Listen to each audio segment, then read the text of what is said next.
Hola a todos, ¿cómo están? Volvemos a encontrarnos. Mi nombre es Mariana, pertenezco al grupo de Socioeconomía de Experimental Concepción del Uruguay. Es el segundo encuentro en este curso de huerta que estamos dando en forma virtual, ¿sí? Por la plataforma Zoom. El tema de hoy es siembra, trasplante, calendario de siembra, y vamos a ver algo de asociación y rotación. Así que bueno, comencemos, así no perdemos tiempo. Bien, ¿qué es la siembra? ¿Sí? Antes de entrar a siembra directa, como dice ahí, ¿sí? Vamos a ver que la siembra es, eh, vamos a decir, colocar la semilla en un lugar, en un sustrato, en la tierra, donde pueda desarrollarse o desarrollarse un tiempo hasta llevarla a su lugar definitivo, que sería una siembra en almacén, que ahora lo vamos a ver. ¿Sí? Hay dos tipos de siembra. Una siembra directa, que es directamente sobre el suelo hasta el momento que la cosechemos. Ahí vamos a tener que usar esa siembra en canteros, que yo les dije anteriormente, que hablamos la clase pasada, una siembra en un contenedor donde la planta se va a desarrollar completamente desde el momento de la siembra hasta su cosecha, tengan en cuenta eso. Puede ser de dos tipos esa siembra, ¿sí? Si tengo un cantero, ¿sí? Puedo hacer una siembra al voleo. Una siembra al voleo consiste en dejar caer la semilla en forma de una lluvia, una fina lluvia. O sea, agarro la semilla y la voy espolvoreando sobre el cantero, ¿sí? Y que luego la voy a cubrir con una capa fina de compost, ese compost que aprendimos a hacer la clase pasada, o tierra, una tierra fértil, negra que ustedes tengan. ¿Bien? Eso es una siembra al voleo. Repitamos. Una siembra al voleo es aquella donde yo tomo la semilla, la esparzo sobre el cantero como una lluvia, ¿sí? Y luego la cubro con una fina capa de tierra o de compost. ¿Vamos? Esto sería una siembra para que ustedes vean al voleo, ¿sí? Esto, agarrar con la mano y esparcir sobre la tierra. ¿Vamos? En línea, ¿qué es una siembra en línea? Una siembra en línea es una siembra que está colocada en un surco que previamente lo marco. Puede ser con un palo en el cantero, marcando el surco y ahí colocando la semilla. ¿Sí?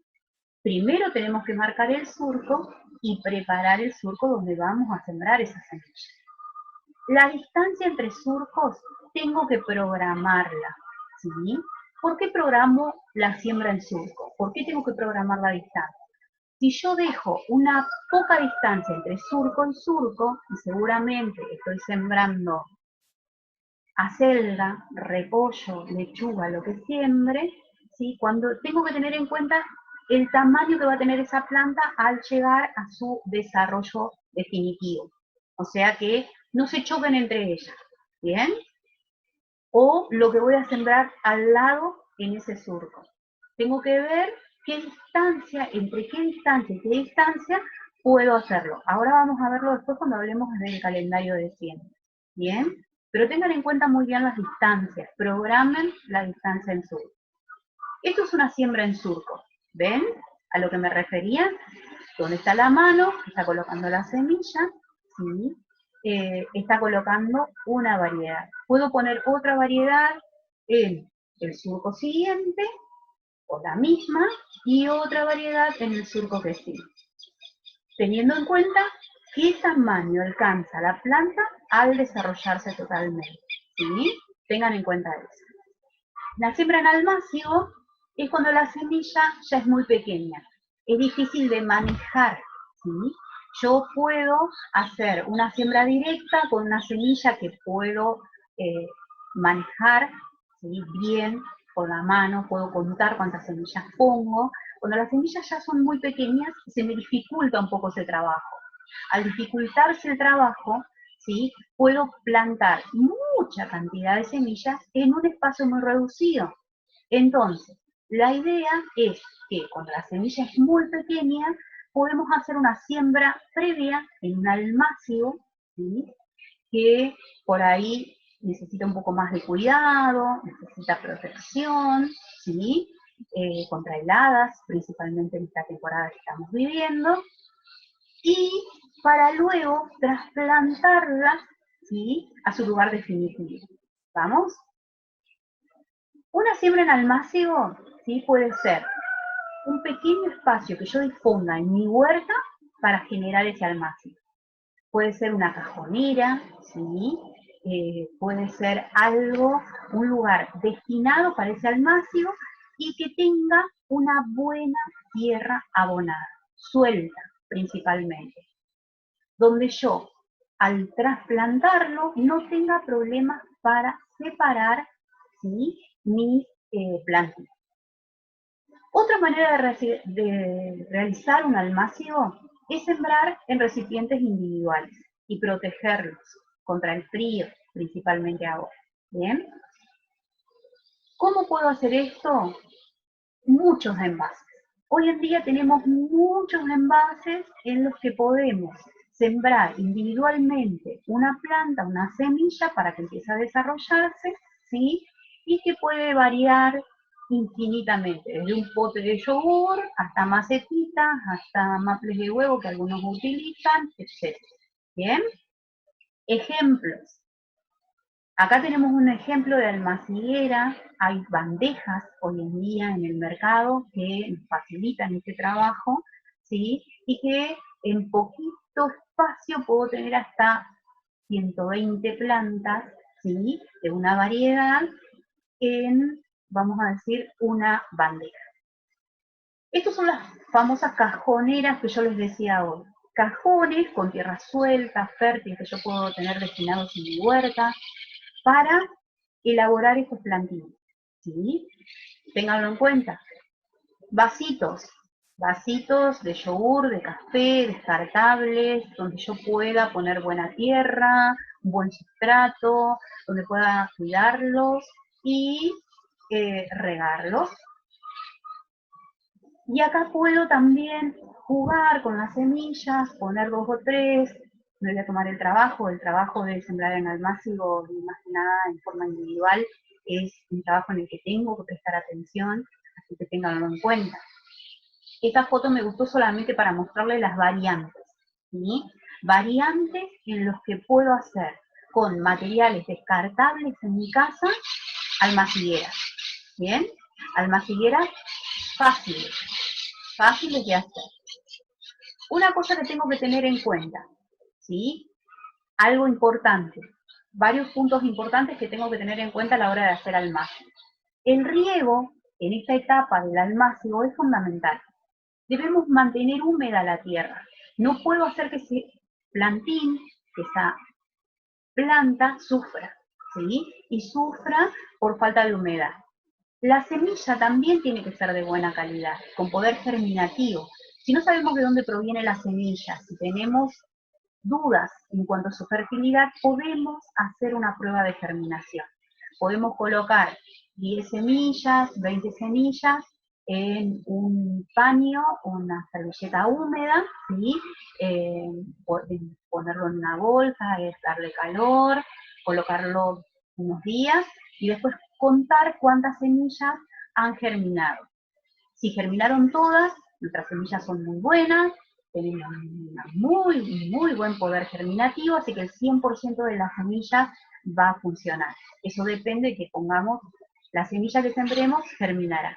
En cambio, si me germina la mitad, menos, calcularé el porcentaje, 50, 70% de germinación, y eso tengo que tener en cuenta también. Ya no voy a colocar una semilla en cada vasito, sino que voy a colocar 2, en caso de que una no germine, la otra pueda poder llegar a tener el poder germinativo que se necesita. Bien, cubrir por la noche con pasto seco en caso de que siembre en esos cajones que yo les mostré, de los canteros directamente. Cubro con pasto seco, ¿sí? Si hago esa siembra directa, que no afecte que si a la noche baja la temperatura, la planta sufra esa baja temperatura y pueda desarrollarse bien en los primeros días. Ténganlo en cuenta. Todo esto que yo les dije del almácigo es para luego llegar al trasplante. llegar al trasplante de una planta sana, vigorosa, que pueda soportar las inclemencias del tiempo más adelante y que tiene que tener ciertas cualidades. Antes de llevar a su planta al lugar definitivo, que es lo que sería el trasplante, tenemos que ver cuándo lo hacemos. Muchas veces nos apuramos. Vemos que tienen esas 2 hojitas, que la planta germinó, que salió, estamos contentos, es nuestra primera huerta quizás, y no nos damos cuenta que la planta todavía necesita tomar fuerza. Necesita que tomar un poco más de vigor, ¿sí?, antes de pasarla a su lugar definitivo. Por eso, cuando la trasplanto, cuando tiene 3 o 4 hojas verdaderas, las plantas, la mayoría de ellas, germina y larga 2 hojitas, ¿sí? Esas 2 no son verdaderas. La hoja verdadera recién viene en el medio, ¿sí? La tercera viene a ser, ¿sí?, es mi primera hoja verdadera. Entonces, cuando tiene 3 o 4 hojas verdaderas, recién voy a hacer el trasplante. Acá vemos una foto donde se ve bien, ¿sí?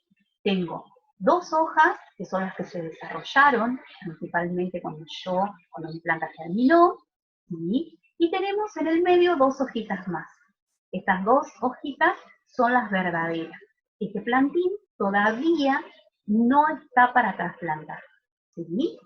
Necesita todavía un poco más de fuerza, que se desarrolle un poquito más, ¿bien? Cuando tenga 3 de estas hojas en el medio, recién voy a poder llevarlo a su lugar definitivo. No se preocupen porque esas 2 hojas que crecieron primero van a caer y van a desaparecer. Entonces, no van a tener forma de equivocarse. Acá tengo otra planta, que es otra variedad, ¿sí? Pero ya vemos hojas definitivas, ¿sí? Hojas definitivas. Este plantín ya puede pasarse, ¿sí?, a tierra tranquilamente. Acá hay un problema que casi siempre surge en los plantines, y se los puse para que lo puedan ver. El aislado en los plantines. ¿Qué pasa cuando me pasa esto? Yo digo, yo los cuidé, les puse agua, los puse individualmente, les puse buen sustrato, y me pasó esto. La planta creció, se aisló. Ahí en las macetitas que tienen al costado, tienen el ejemplo. Están las mismas sembradas, ¿sí? Y la otra con el problema. ¿Qué faltó acá en esto? Luz, ¿sí? Muchas veces, con el afán de cuidar ese plantín, lo llevamos a la cocina, lo tenemos muy cuidadito, lo regamos, pero no tiene luz natural. Entonces, ¿qué hace la planta?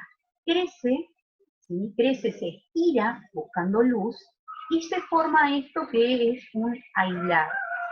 Que les digo que si yo trasplanto esta planta, seguramente sufra, se muera, un porcentaje muy alto, por no decirles casi arriba del 90%, porque no va a crecer de la forma adecuada.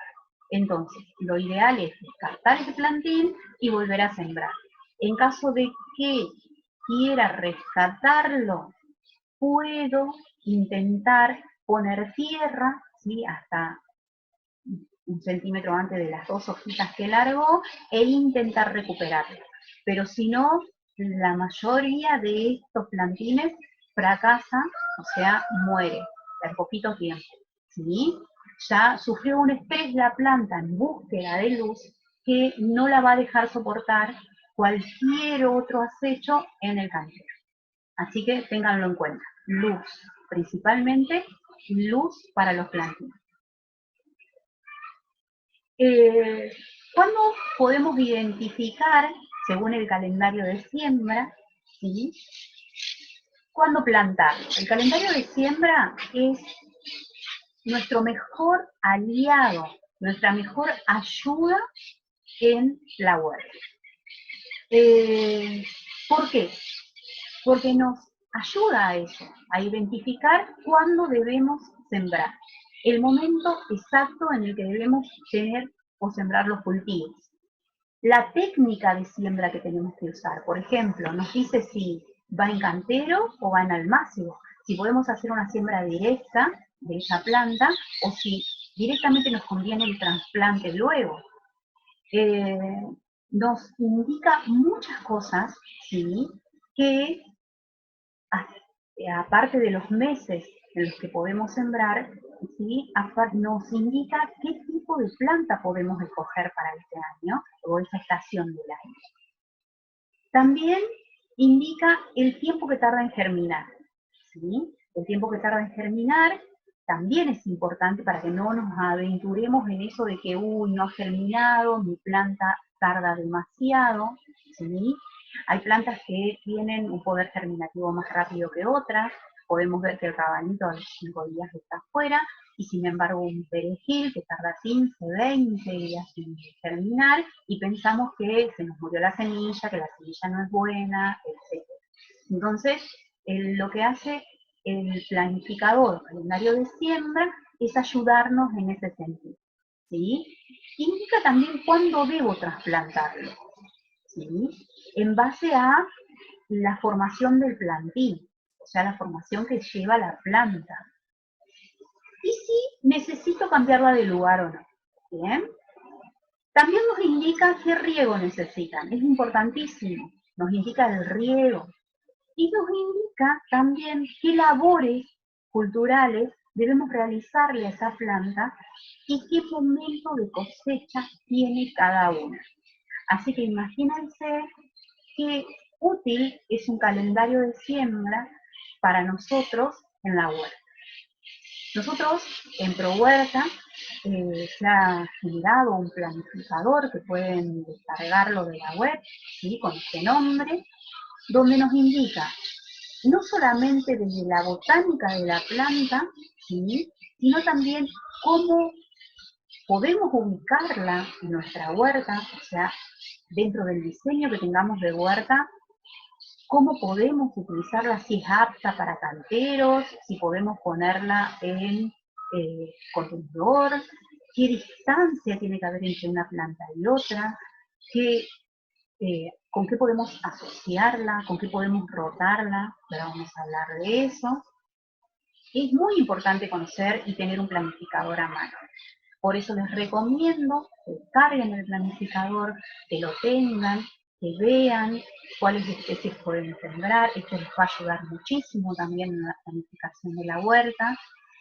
Y hay algo que les quería contar de esto. Acá hoy hablábamos, y días anteriores, creo que en la clase también, anterior, hablábamos de la distancia entre plantas, ¿sí? Recién cuando hablábamos de la siembra, hablábamos de los surcos, de la distancia que tiene que haber entre una planta y otra.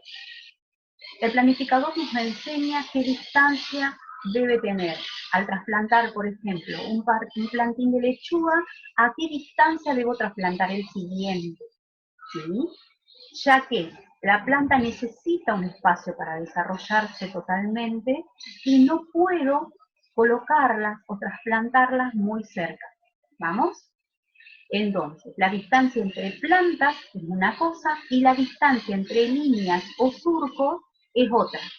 Entonces, está muy bueno conocerlo, el planificador nos indica sobre esto especie por especie, ¿sí? Así las plantas pueden lograr un desarrollo adecuado, ¿sí? Y no tener problemas para, vamos a decir, que nos queden pequeñas, falta de desarrollo, falta de madurez, etc. ¿Vamos? Acá nos vamos a meter en otro tema, que es la asociación. ¿Por qué es importante asociar cultivos? Primero, porque aprovechamos mejor el espacio. Aprovechamos las plantas que crecen verticalmente a las que crecen en forma horizontal. ¿Vamos? Aquellas que tienen un crecimiento lento o con más rapidez. Eso es una de las importancias que tiene. Otra también porque nos permite utilizar el suelo de una forma más intensiva, cubriéndolo más, o sea, que la maleza tenga menos espacio para crecer. Nosotros cubrimos el suelo con nuestras hortalizas, con nuestras especies, y evitamos el crecimiento de maleza. ¿sí? También porque las plantas que asociamos no compiten por nutrientes. Ustedes saben que cuando les dije del suelo, cuando hablamos del suelo la clase pasada, tener un buen suelo es tener buenos nutrientes para darle de comer a esa planta. No todas las plantas consumen los mismos nutrientes. Entonces es importante saberlo, cómo asociar, para que todas las plantas se desarrollen en forma adecuada y tomen los nutrientes del suelo que necesitan. Por eso, colocando plantas que no compiten por nutrientes, ¿sí?, las verduras pueden crecer y desarrollarse tranquilamente, ¿sí?, todas a la vez. Ahí les puse, por ejemplo, las verduras de hoja, cuyas raíces son más superficiales, extraen nitrógeno, ¿sí? Y las que son más profundas, por ejemplo, extraen potasio. Entonces imagínense que la que extrae nitrógeno no va a competir con la que extrae potasio porque no lo necesita. Entonces es muy bueno saberlo. Las asociaciones también protegen frente a las plagas. Que esto es algo que, como les dije en la primera clase, lo dejamos para lo último, lo que es plagas y enfermedades, pero no porque sea menos importante, sino porque vamos a dedicarle un poquito más de tiempo. Algunas plantas repelen insectos y otras nos ayudan a hospedar insectos benéficos. O sea que es muy importante esta asociación. Esta imagen es una asociación en la que vemos no solamente hortalizas, no solamente verduras, sino también flores, ¿sí? Las flores, asociándolas con las verduras, atraen insectos benéficos que nos ayudan. No solamente flores, sino también aromáticas, ¿bien? Aromáticas, haciendo una asociación de jardín con huerta, ¿bien? No tengamos miedo a asociar lo que es. Muchas veces tengo jardín, no puedo hacer huerta porque tengo mucho jardín. No importa, puedo colocar jardín también y puedo tener la huerta a su vez en el mismo espacio, ¿bien? Acá vemos una asociación en cajones, donde vemos 4, ¿sí?, o 3, 4 especies diferentes en un mismo cantero, en un mismo cajón. Eso también es una asociación. Acá tenemos lo que les dije hoy, que podemos mezclar jardín, flores, con verduras tranquilamente. Podemos hacer un espacio distinto. Y ahora vamos a hablar de la rotación, ¿sí? La rotación, ¿para qué sirve? Para que ahorremos el uso excesivo de abono y que nos ayude a mantener la fertilidad del suelo. O la utilización, ¿sí?, de tratamientos varios que podemos utilizar nosotros contra las plagas o las enfermedades que afectan nuestros cultivos. ¿Bien? Así que es muy bueno diseñar un sistema de rotación en nuestra huerta. Es una técnica, ¿sí?, en la que tenemos que alternar distintos cultivos en un mismo cantero según la temporada que estamos sembrando o que estamos atravesando a lo largo del tiempo. Esto va a hacer que quizás por un largo tiempo no sembremos el mismo cultivo en este cantero. Acá tenemos la típica asociación que nos enseña el libro de Prohuerta, ¿sí?, y que me gustó ponerla porque es sencilla, es fácil y ustedes se dan cuenta al verla cómo es un sistema de rotación.